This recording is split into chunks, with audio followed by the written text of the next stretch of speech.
Sige, huwag mo muna siyang kulitin. Oo nga, hindi na nga ako nakakatulog na maayos eh. Nakaalala ko siya eh. Pero sa amin ni Jesly, okay lang yun. Kaya pinapagalitan niya kami ngayon kasi alam din namin na may nagawa kaming kasalanan sa kanya. Siguro mo kasi kasi na ganito yung pangyayari.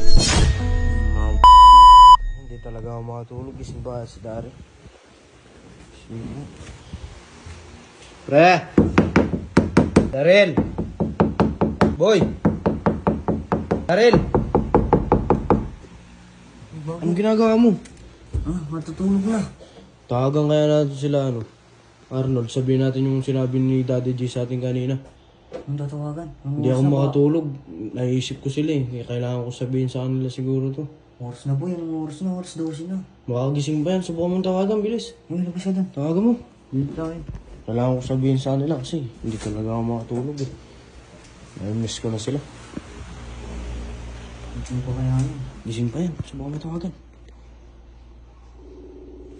Nag-ring naman. Gising pa.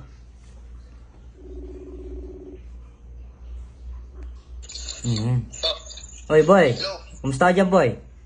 Okay lang. Kayo ba? Si Daddy G, kumusta na? Magala kami dito, boy. May sasabihin sa... Tumawag kayo. boy, may sasabihin sana kami. Tumawag pa kayo. Anong balita? May sasabihin sana kami. Ano yan? Ano, boy? Good news saka bad news. Ano bang gusto mo mauna? Good news tsaka bad news? Oo, boy. Alin ba? Tungkol ba saan yan? Yung nga, boy, sa kanina. O sige, unahan natin yung bad news muna, sige. Ayun nga, boy. Di ba kanina, pinausap namin si Daddy G. Napagalitan lang kami.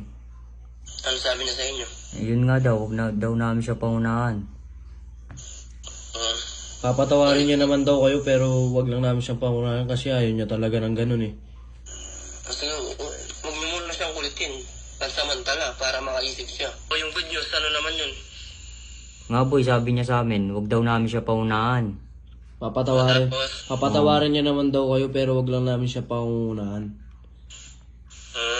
Kasi ayaw niya talaga ng pinangungunahan namin siya eh. Bigyan lang namin siya ng konting oras pag-isip. Oo, boy. Miss ko na nga siya eh. Lalo na. Naalala ko siya tuwing gabi, di na nga ako nakakatulog ng maayos eh. Lagi na lang pumapasok sa isipan ko na baka isang gabi mag-chat sa akin na ayun, papauwiin niya ako sa bahay. Papauwiin kami ni Jesly dun sa bahay.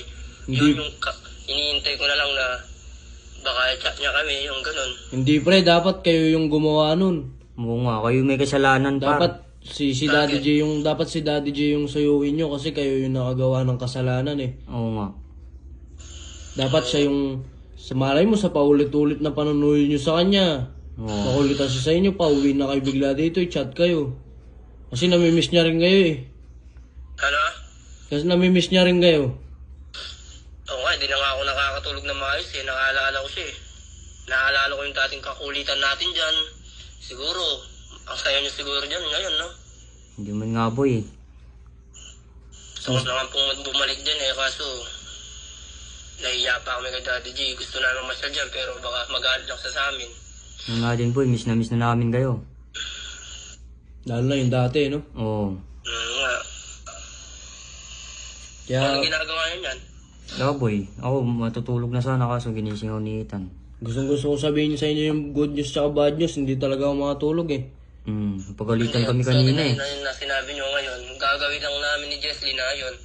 Susuyuan namin siya ng paulit-ulit hanggang sa maawa siya siguro sa amin, no? Naawa naman siya sa inyo, pre. Kaya lang naman tayo napapagalitan kasi mahal niya tayo. Lalo na kayong dalawa kasi mahal niya kayo. Oo nga, alam ko naman yun na mahal tayo ni Daddy G. Kahit never nga tayong pinano yan eh. Pinagalitan ng walang dahilan kasi pag pinapagalitan tayo, kasi may nagagawa tayong mali. Pero sa amin ni Jesly, okay lang yun. Kaya pinapagalitan niya kami ngayon kasi alam din namin na may nagawa kaming kasalanan sa kanya. Oo, yun nga, boy. Kaya ganyan din na di niya kayo agad mapatawad. Sobrang sisi ko yung bakit ko pa nagawa yun.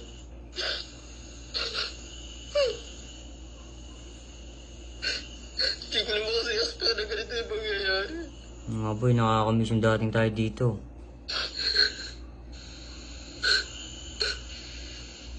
Basta't ganun na lang yung gawin nyo, boy. Ha? Ganun na lang yung gawin nyo, kayo na sumuyo. Wag yung, dapat hindi si Daddy J yung susuyo magkitas sa inyo kasi baka mas lalo pa siyang magalit pag ganun. Kasi kayo yung nagkamali. Kaya ganito na lang gagawin namin ni Jesslyn yan. Nasusuyo namin siya paulit-ulit hanggang sa maawa siya sa amin. Siguro naman papabalikan niya kami dyan. Oo, boy. Para mabalik ka Hindi man din. ngayon pero soon siguro makakabalik kami dyan ni Jesslyn. Oo, O boy. pre, ganun na lang yung gawin nyo. Para mabalik na din yung kalulos na dating masaya. Yan ang nangyayari ngayon sa amin ni Jesslyn. Lesson learn na lang to sa amin. Oo. Kaya kayo boy, hanggat may tiwala sa inyo si Daddy G, wag nyo sisirain yun. Oo, boy. Kasi si Daddy G never tayong papagalitan yan kung wala tayong nagawang kasalanan, di ba? Oo, boy. Tama ka dyan. Tsaka para sa atin naman yun eh. Oo, tama ka doon. Para sa atin naman yung sinasabi niya, kaya wag natin masamain yung mga sinasabi niya sa atin, kaya yun, ganun na lang. Oo, boy. Kaya kayo, ganun talaga, boy. Yung payo na niya naman sa atin, para sa atin naman yun eh. Para sa grupo ba? Sige, muna ako dito. Hindi ko kaya nakikita ko sa video ko lang. Gusto ko sa personal talaga. Sige pre, magkikita-kita rin naman tayo yan. Magiging ayos din tayo lahat. Mag-ingat ka dyan, boy. Sige boy, hindi ko talaga kaya nakikita kayo sa video ko lang. Sige na, boy. Grabe yung iyak ni Arnold, no? Nakakadamay, pati ako naluluha ako eh. Tsaka, boy. Tsaka miss ko na rin kasi yung dating kalulos na masaya ba? Makakamiss, kahit sino naman mamimiss yung ganun. Tingnan mo, matutulog na lang tayo, malungkot pa tayo.